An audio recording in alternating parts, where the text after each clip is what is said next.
ओम शांति, ओम शांति, ओम शांति। आज 25 तारीख की वाणी है।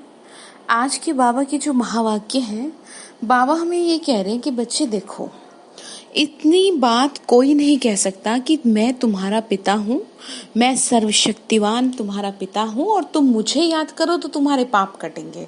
आज बाबा खुद ये बात कह रहे हैं कि ये बात तुम्हें कोई नहीं कह सकता। इसीलिए आज की मुरली में बाबा ने ज़्यादा हाईलाइट किया है इस बात को कि बच्चे देखो, तुमने ज़िंदगी में और भी तो मेहनत करी, कैसे कैसे अपनी जीवन को आपने कितना कुछ सहन किया, बहुत कुछ किया सभी ने अपनी अपनी लाइफ में। तो आप मेरे को याद करने की मेहनत करने में क्यों परेशान हो? आप मुझे याद करने की मेहनत करो। तो देखो, दिक्कत सारी ये है कि ज्योति बिंदु शिव बाबा दिखाई नहीं देता। इंसान दिखाई देते हैं तो उनको याद करना सहज हो जाता है। तो यही तो आपको मेहनत है। और क्या मेहनत है बताओ? और बाबा आपसे कोई पूजा पाठ करने को नहीं कह रहा, कोई सन्यास धारण करने को नहीं कह रहा, कोई ऐसे नहीं कह रहा हठ योगी बन के बैठ जाओ। बस इतना कह रहा है कि देखो, मुझे याद करो और प्यार से याद करो। समझ रहे हैं? मेहनत करो इस बात की। फिर बाबा ने समझाया कि बच्चे, जैसे जैसे तुम खुद को बदलने लगेंगे ना, वैसे वैसे तुम आगे बढ़ने लगेंगे। अब छोड़ दो तुम कौन क्या कर रहा है क्या नहीं, ठीक है ना? तो चलिए मुरली को शुरू करते हैं। तो 25 तारीख के शिव बाबा के महावाक्य हैं। बाबा ने कहा, मीठे बच्चे, याद में रहने की मेहनत करो। क्या करेंगे? याद में रहने की मेहनत करो तो तुम पावन बनते जाओगे। अभी बाप तुम्हें पढ़ा रहे हैं, फिर तुम्हें साथ में ले जाएंगे। कह रहे हैं अभी मैं पढ़ा रहा हूँ तुम्हें, जैसे पढ़ाई तुम्हारी पूरी हो जाएगी फिर मैं तुम्हें साथ में ले जाऊंगा। लेकिन एक चीज का ध्यान रखें, वो लेके तभी जाएगा जब आप साफ सुथरे हो जाएंगे। साफ सुथरे कैसे? मन भी साफ और तन भी साफ। तन को तो खैर लेके नहीं जाएगा, लेकिन जब तक आत्मा शरीर में है, समझ रहे हैं, तब तक हिसाब तो पूरा करेगी ना वो। तो बाबा की याद में जो बैठेंगे ना, बाबा को भोग लगाना, याद में बैठना, सेवा करना, इससे क्या होता है? तन की भी सफाई होती है। तन की सफाई से मतलब है जो शरीर ने पाप कर दिए हैं ना, जाने अनजाने में, वो भी नाश हो जाते हैं, यानी भस्म हो जाते हैं। तो क्या कह रहे हैं? याद में रहने की मेहनत करो तो पावन बनते जाएंगे। अभी बाप तुम्हें पढ़ा रहे हैं, फिर तुम्हें साथ में ले जाएंगे। तो प्रश्न पूछ रहे हैं, कौन सा पैगाम तुम्हें सभी को देना है? शिव बाबा कह रहे हैं, बच्चे कौन सा पैगाम सबको दोगे तुम? तो आंसर है, अब घर चलना है, इसीलिए पावन बनो। क्या कह रहे हैं? अब घर चलना है इसीलिए पावन बनो। पतित पावन बाबा कहते हैं, मुझे याद करो तो पावन बन जाएंगे। ये पैगाम सबको दे दो। बाप ने अपना परिचय तुम बच्चों को दिया, अब तुम्हारा काम है बाप का शो करना। कहाँ भी जाता है सन शोज फादर। शिव बाबा कह रहे हैं, देखो मैंने अपना काम पूरा किया कि मैं तुम्हें कहाँ कहाँ से ढूंढ ढूंढ के लाया, ठीक है? अब तुम आगे करो। क्या करो? मैं तो सबको जाऊंगा नहीं कुछ कहने, अब तो तुम्हें तो आगे सेवा करनी है ना, ये कह रहे हैं। तो गीत है, मरना तेरी गली में, जीना तेरी गली में, और मरने के बाद चर्चा होगी गली गली में, ठीक है ना? तो चलिए, ओम शांति। बच्चों ने गीत का अर्थ सुना कि बाबा हम आपकी रुद्रमाला में पिरोए ही जाएंगे।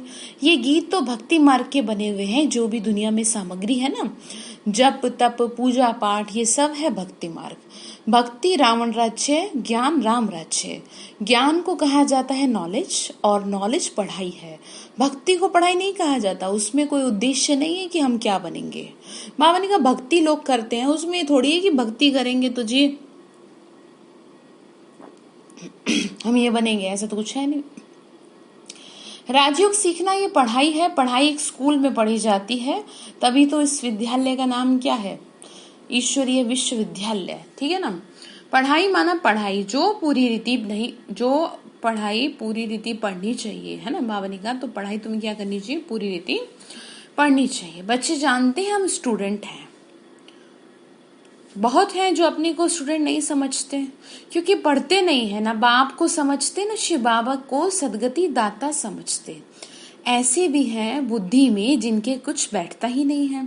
राजधानी स्थापन होती है, उसमें भी सभी प्रकार के हैं। बाबा आए हैं राजधानी स्थापन करने, पतितों को पावन बनाने। बाप को बुलाते हैं, हे पतित पावन अब आ जाओ। अब बाबा कहते हैं बच्चे पावन बनो। बाबा ने कहा मुझे बुलाया ना, और मैं क्या किया? मैं दौड़ा चलाया। हे पतित पावन आओ, बाबा कहते पावन बनो। हर एक को पैगाम देना है शिव बाबा का। इस समय भारत ही वैश्यल्य है, पहले भारत ही शिवल्य था। अभी दोनों ताज नहीं है, ये भी तुम बच्चे ही जानते हो। पतित पावन बाप कहते हैं मुझे याद करो तो पावन बन जाएंगे। कैसे बनेंगे पावन? याद करने से बनेंगे। इंसानों को याद करेंगे, मनुष्य को याद करेंगे तो पाप कर्म बनेंगे, और भगवान को याद करेंगे तो पुण्य कर्म बनेंगे। अब इसका मतलब ये नहीं कह रही कि आप किसी को याद ना करें। आपको अगर किसी को याद ज्यादा करना ही है ना, या ज्यादा आपको याद आती है, तो उसकी शुभ रहने की मंगल कामना करें कि वो जहाँ कहीं भी है वो बहुत अच्छा है या अच्छी है। ठीक है, बुद्धि ना दौड़ाएं, बिल्कुल भी ना दौड़ाएं, क्योंकि आप ताकत अपनी सारी वहां लगा देंगे बिना मतलब के। बहुत थोड़े हैं जो याद में रहते हैं, भक्त माला भी थोड़ों की है। बाबा ने कहा, नाम बता रहे बाबा, धन्ना भक्त, नारद, मीरा आदि का नाम है ना, तो ऐसे कुछ मेरे बच्चे भी हैं। इसमें भी सब तो नहीं आके पढ़ेंगे। कल पहले जिन्होंने पढ़ा है वही आते हैं। कहते भी हैं बाबा हम आपसे कल पहले मिले थे, पढ़ने अथवा याद की यात्रा सीखने। अभी बाबा आए हैं तुम बच्चों को ले जाने, समझाते हैं तुम्हारी आत्मा पतित है, इसीलिए बुलाते हो कि आकर पावन बनाओ। अब बाबा कहते हैं मुझे याद तो करो, पवित्र बनो। बाप पढ़ाते हैं फिर साथ में ले जाएंगे। बच्चों को अंदर में बहुत खुशी होनी चाहिए, बाबा पढ़ा रहे हैं। कृष्ण को बाप नहीं कहेंगे, कृष्ण को पतित पावन नहीं कहेंगे, ये किसी को भी नहीं पता। बाप किसको कहा जाता है, फिर वो कैसे ज्ञान देते हैं, ये तुम ही जानते हो। बाप अपना परिचय क्या कर रहे हैं? बाबा ने कहा बाप अपना परिचय देते हैं। कैसे देते हैं ये तुम ही जानते हो। बाबा ने कहा नए नए कोई से, बाबा ने कहा नए नए कोई से बाप नहीं मिल सकते। बाबा ने कहा ये नहीं है कि मैं हर एक से मिलूंगा। बाबा कहेंगे सन शोज फादर, यानी बच्चों को करना चाहिए ना बाप का शो। बाप को कोई से भी मिलने बात करने का नहीं है। भले इतना समय बाबा नए नए से मिलते रहते हैं, कई बार करना भी पड़ता है। जब शुरू शुरू में बाबा थे तब की बात अलग है, ड्रामा में था। ढेर आते थे मिलिट्री वालों के लिए, बाबा ने समझाया था उनका उद्धार करना है, उनको भी धंधा तो करना है, नहीं तो दुश्मन वार कर लेंगे। सिर्फ बाबा को याद करो। गीता में है जो युद्ध के मैदान में शरीर छोड़ेंगे वो स्वर्ग में जाएंगे, परंतु ऐसे तो न जा सके। स्वर्ग स्थापन करने वाला जब भी आए तब ही जाएंगे। स्वर्ग क्या चीज है ये भी कोई नहीं जानता। भी तुम बच्चे 5 विकार रूपी रावण से युद्ध करते हो। बाबा कहते हैं अशरीरी भव, अपने को क्या करो, अपने को आत्मा समझ मुझे याद करो। ऐसे कोई कह नहीं सकता। बाबा ने कहा ऐसे कोई नहीं कह सकता।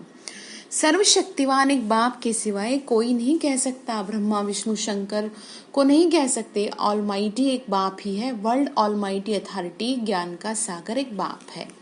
ये जो साधु संत आदि है ना, वह है शास्त्रों की अथॉरिटी। भक्ति की भी अथॉरिटी नहीं कहेंगे, शास्त्रों की अथॉरिटी है। उन्हों का सारा मदार है शास्त्रों पे। समझते हैं भक्ति का फल भगवान को देना है। भक्ति कब शुरू हुई, कब पूरी होनी है ये पता नहीं। भल समझते हैं भक्ति से भगवान राजी होगा, भगवान से मिलने की इच्छा रहती है, परंतु वह किसकी भक्ति से राजी होगा? जरूर उनकी भक्ति करेंगे तभी तो राजी होगा। भक्ति भी तो अनेकों की करने लग गए। देखो मैं आपको बताती हूँ, जिन लोगों ने ज्यादातर शिव बाबा की पूजा करी है तो क्या है, उनको किसी न किसी रूप में ज्ञान मिल ही गया, क्योंकि शिव को ढूंढ रहे थे, है ना। बाबा कहते हैं बच्चे देखो, तुम शंकर की भक्ति करो तो बाप कैसे राजी होगा? क्या हनुमान की भक्ति करेंगे तो शिव बाबा राजी होगा? दीदार हो जाता है, बाकी मिलता कुछ नहीं है। बाबा कहते हैं मैं भल साक्षात्कार कराता हूँ, परंतु ऐसे नहीं मेरे साथ आकर मिलेंगे, नहीं। बाबा ने कहा देखो, जैसे कोई हनुमान की पूजा कर रहा है, कोई शंकर की पूजा कर रहा है, कोई ध्यान से उनको बहुत प्यार से लगन से बुला रहा है, तो बाबा ने कहा कि भल मैं उनको साक्षात्कार करा देता हूँ। वो जिसको भी मानते हैं पूछते हैं, पर इसका मतलब ये नहीं है कि वो मेरे से आकर के मिल जाएंगे, है ना। तो वो रहेंगे तो उन्हीं के उसमें। फिर बाबा ने कहा भक्त भक्ति करते हैं भगवान से मिलने के लिए, कहते हैं पता नहीं कि भगवान किस रूप में आके मिले, इसीलिए कहा जाता है ब्लाइंड फेथ। ब्लाइंड फेथ मतलब होता है अंधविश्वास। अभी तुम बाप से मिले हो, जानते हो निराकार बाप जब शरीर धारण करे तभी अपना परिचय दे कि मैं तुम्हारा पिता हूँ। बाबा ने कहा कैसे तुम्हारे को बताऊं, इसीलिए तो शरीर लिया, तुम्हारी खातिर मैंने कान लिए, तुम्हारी खातिर मैंने आंखें ली कि मुझसे आके बताओ तो बात क्या है, क्यों परेशान हो। मैं बैठा हूँ, द्रौपदी का मिसाल है ना, जब तक पांचों पतियों पे आस लगा के बैठी रही, किसी ने उसकी इज्जत बचाई, किसी ने नहीं। आखिरकार में श्री कृष्ण को आवाज दी तो श्री कृष्ण तो दौड़े चले आए। फिर कहती आप पहले क्यों नहीं आए, तो क्या था श्री कृष्ण का जवाब कि तुमने मुझे बुलाया ही कहा था। तो इसी तरीके से शिव बाबा समझा रहे हैं कि बच्चे जब तक तुम औरों पे आस लगा के बैठी रहोगी तब तक मेरी मदद से दूर रहोगे। ठीक है। फिर कह रहे हैं देखो, बाबा ने कहा बच्चे अभी तुम बाप से मिले हो, जानते हो ना वो शरीर धारण करे तभी तो तुम्हें आगे समझाए। बाबा ने कहा ये चक्र फिरता रहता है, 84 जन्म लेने पड़े, द्वापर के बाद ही दूसरे धर्म आते हैं, अपना अपना धर्म आके स्थापन करते हैं। इसमें कोई बड़ाई की बात नहीं है, बड़ाई किसी की भी नहीं।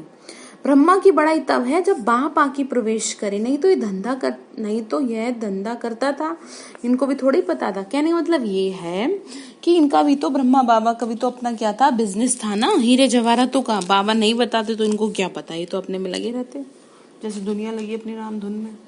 रामधुन मतलब धंधे दोरी में। ठीक है। फिर कह रहे हैं देखो, बाप ने प्रवेश कर समझाया कि कैसे मैंने इनमें प्रवेश किया, कैसे इनको दिखाया, मेरा सो तुम्हारा, तुम्हारा सो मेरा, देख लो।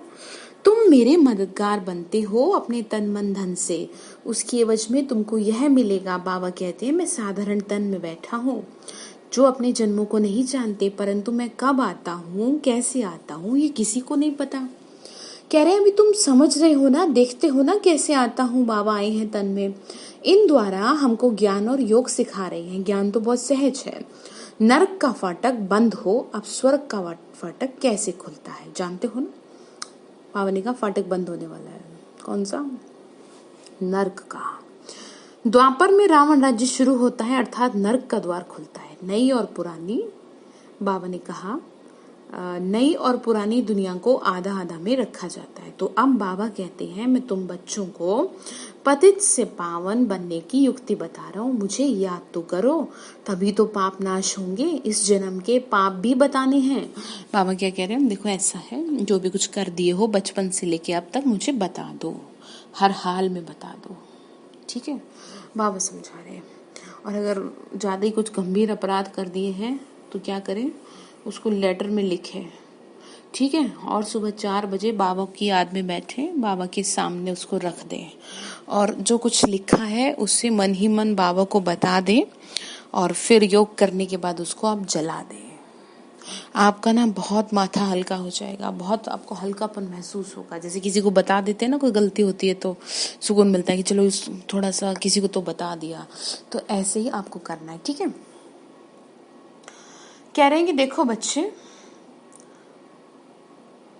इस जन्म के पाप भी बताना, याद तो रहता है ना, क्या पाप किए, क्या क्या दान पुण्य किया। अच्छा, दान का तो सब बता देते हैं, देखो कितनी बढ़िया बात। दान का तो बताएंगे जी हमने इतना किया, हमने ये किया, और पाप का कौन बताए, पाप को तो कोई भी ना बताए। तो बाबा ने कहा कि बच्चे दान पुण्य किया, पाप किया, जो किया सब बताओ।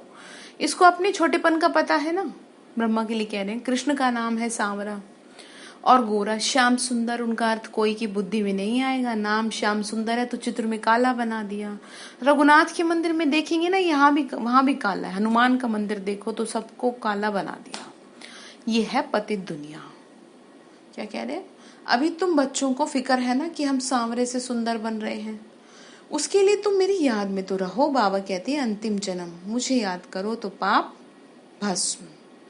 ठीक है, क्या कहा, मुझे याद करो इस अंतिम जन्म में तो क्या हो जाएंगे, पाप भस्म हो जाएंगे। बाबा ने कहा कि देखो भक्ति मार्ग में कितनी अंधश्रद्धा है। शिव काशी कहते हैं, फिर कहते हैं शिव ने गंगा लाई, भागीरथ से गंगा निकली। अभी पानी माथे से कैसे निकलेगा, भागीरथ कोई ऊपर पहाड़ पर बैठा है क्या जिसकी जटाओं में गंगा आएगी, जिसकी जटाओं से। बाबा ने कहा देखो ऐसा है, पानी जो बरसता है ना वो सागर से खींचते हैं, जो सारी दुनिया में पानी जाता है। नदियां तो सब तरफ हैं, पहाड़ों पे बर्फ जम जाती है, वो भी पानी आता रहता है। पहाड़ों के अंदर गुफाओं में भी पानी रहता है, वह फिर कुओं में आता रहता है। ये वह भी बरसात के आधार पे, बरसात ना पड़े तो कुएं भी सूखे पड़ जाए, तो उसमें वो जट माथे से पानी कहाँ से आ गया। कहते हैं हमको कहते हैं बाबा हमको पावन बना के स्वर्ग में ले जाओ। आज ही स्वर्ग कृष्णपुरी की है। बाबा ने कहा तुमने आज भी तो देखो, तो तुम्हारे को फिर वैसा करना तो पड़ेगा ना। देखो कृष्ण विष्णुपुरी का किसी को पता नहीं है, कृष्ण के मुरीद कहेंगे जहां देखो कृष्ण ही कृष्ण है। अरे जबकि परमात्मा सर्वव्यापी है, तो क्यों नहीं कहते हो जिधर देखो उधर परमात्मा ही है। अब भगवान को कहते हो सर्वव्यापी है, तो ये क्यों नहीं कहते कि जिधर देखो उधर परमात्मा ही परमात्मा है। कह रहे हैं देखो परमात्मा के मुरीद फिर ऐसे कहते हैं ये तो सब उनके ही रूप है, सब लीला भगवान की है। भगवान ने इतने रूप धर लिए लीला करने के लिए, तो जरूर अब लीला करेंगे ना। परमात्मा की दुनिया स्वर्ग में देखो, वहां गंद की कोई बात नहीं है, यहाँ तो गंध ही गंध है।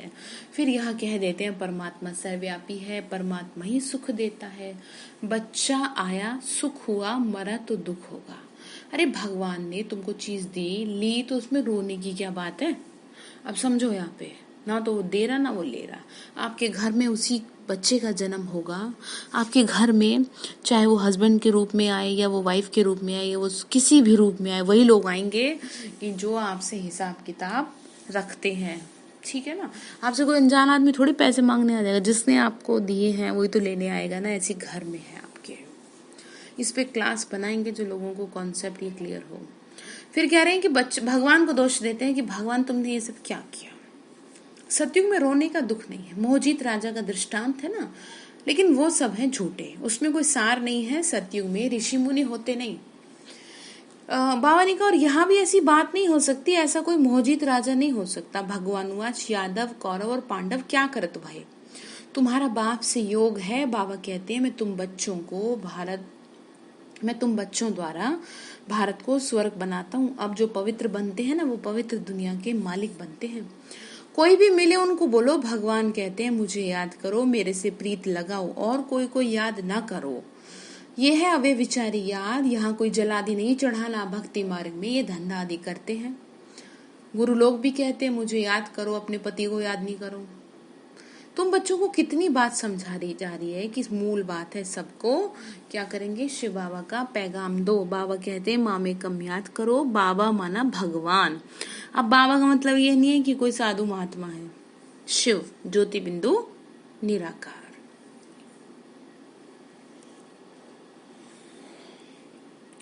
फिर बाबा ने कहा कृष्ण तो बच्चा है, शिव बाबा इसमें होता तो तुम क्या हो, तुम होते क्या। बाबा ने कहा कि तुम्हें कैसे अडॉप्ट करता। शिव बाबा ने इन द्वारा तुमको अडॉप्ट किया, अपना बनाया। ये माता भी है पिता भी है, इसीलिए कहते हैं तुम ही हो माता, पिता तुम ही हो। माता तो साकार में चाहिए ना, वह तो है ही पिता। तो ऐसी बातें अच्छी रीति धारण करनी है, यानी बात को ना समझना है। तुम बच्चों को कभी भी किसी बात में मूंझना नहीं है, पढ़ाई को कभी छोड़ना नहीं है। बाबा टॉपिक चेंज कर दिए हैं कि देखो ऐसा है, तुम ना क्यों कंफ्यूज हो। बहुत सारे लोग कंफ्यूज हो जा रहे हैं। जिसे जैसे समय बढ़ेगा सब तरह की आत्माएं निकल के आएंगी। फिर कह रहे हैं पढ़ाई को कभी छोड़ना नहीं। कई बच्चे संगदोष में आकर रूठकर अपनी पाठशाला छोड़ देते हैं। अगर आपस में लड़ झगड़ कर जाए, अपनी पाठशाला खोली तो मूर्खपना है, रूठते हैं। बाबा ने कहा कि जैसे कई आत्माएं ना कर देती हैं ऐसे, जैसे कि वो क्या करती हैं फिर अपना खोल लेते हैं, ऐसे अभिमान आ जाता है ना। बाबा ने कहा तो कह रहे हैं कि ये तो मूर्खपना है ना, रूठते हैं तो पाठशाला खोलने के लायक ही नहीं। फिर बाबा ने कहा खोलते क्यों, तुम किस बात की, तुम लायक ही नहीं हो इस चीज के, वह देवाभिमान तुम्हारा चलेगा ही नहीं। बाबा ने कहा फिर ऐसी आत्माएं ज्ञान में नहीं चल सकती जो इस तरह की एक्टिविटीज करती हैं। बाबा ने कहा भगवान के घर में ये सब नहीं चलेगा, क्योंकि बुद्धि में तो दुश्मनी है ना, तो वही याद आएगी।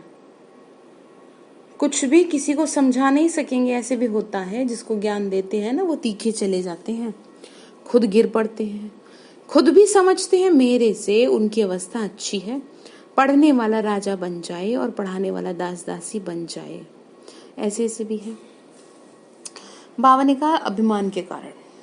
और फिर क्या हो जाता है, और फिर ऐसे दास दासी बन जाते हैं। ऐसे ऐसे में पुरुषार्थ कर बाप के गले का हार बनना है। बाबा जीते जी मैं आपका बना हूँ, बाप की याद से बेड़ा पार हो जाएगा। अच्छा, मीठे मीठे सिक्के लदे बच्चों प्रति माता पिता बाप दादा का याद प्यार और गुड मॉर्निंग। रूहानी बाप की रूहानी बच्चों को नमस्ते। हम रूहानी बच्चों की रूहानी माता पिता बाप दादा को नमस्ते नमस्ते नमस्ते। बाबा नमस्ते। शुक्रिया बाबा, शुक्रिया बाबा, शुक्रिया, आपने समझाया।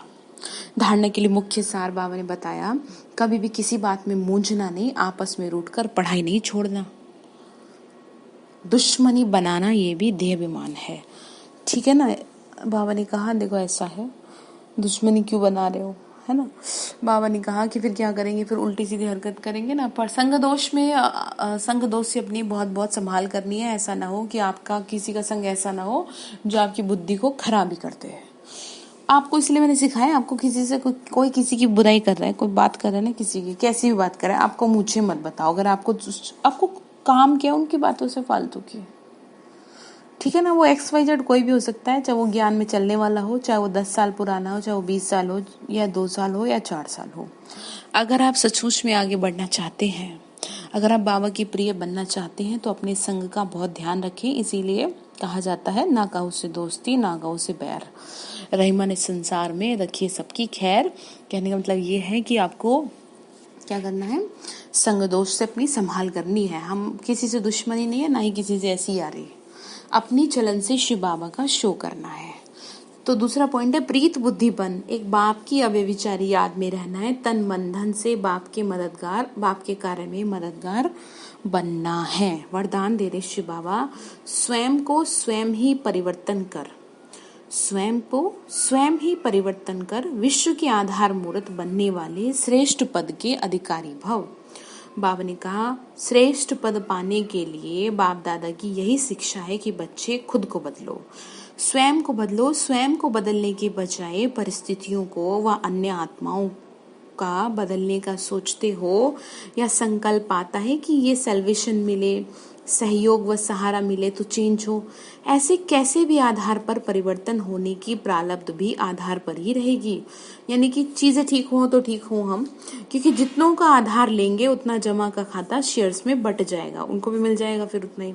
इसीलिए सदा लक्ष्य रखो कि स्वयं को परिवर्तन होना है। मैं स्वयं विश्व का आधार मूर्त हूँ। जैसे कि माताएं बहनें क्या करती है ना, गलती नहीं भी होती तो बच्चों की क्या करती है, चुपचाप सुन जाती हैं, क्योंकि वही सोचती है ना कि मैं क्या हूँ, मैं तो आधार मूर्त हूँ, मैं इनसे क्या मुंह लगूं, क्या इनकी बातों पे वो नाराजगी जताऊं। तो आधार मूर्त है ना, तो खुद को ही चुप कर लेती हैं। तो वही बात है, आपको खुद को शांत कर लेना है। स्लोगन है, संगठन में उमंग उत्साह और श्रेष्ठ संकल्प से सफलता हुई पड़ी है। बाबा ने कहा, संगठन में उमंग उत्साह और श्रेष्ठ संकल्प से सफलता हुई पड़ी है। ठीक है। तो आज का जो होमवर्क है, वो आज का होमवर्क ये है, शिव बाबा ही कह रहे हैं कि आपको अपनी चलन से बाप का शो करना है। तो आप क्या करें, अपनी एक्टिविटी से किसी न किसी तरह भगवान का परिचय दें। आपको खुद देखना है कि आप कैसे लोगों तक अपनी बात को पहुंचाने के लिए सक्षम है। अच्छा, ओम शांति।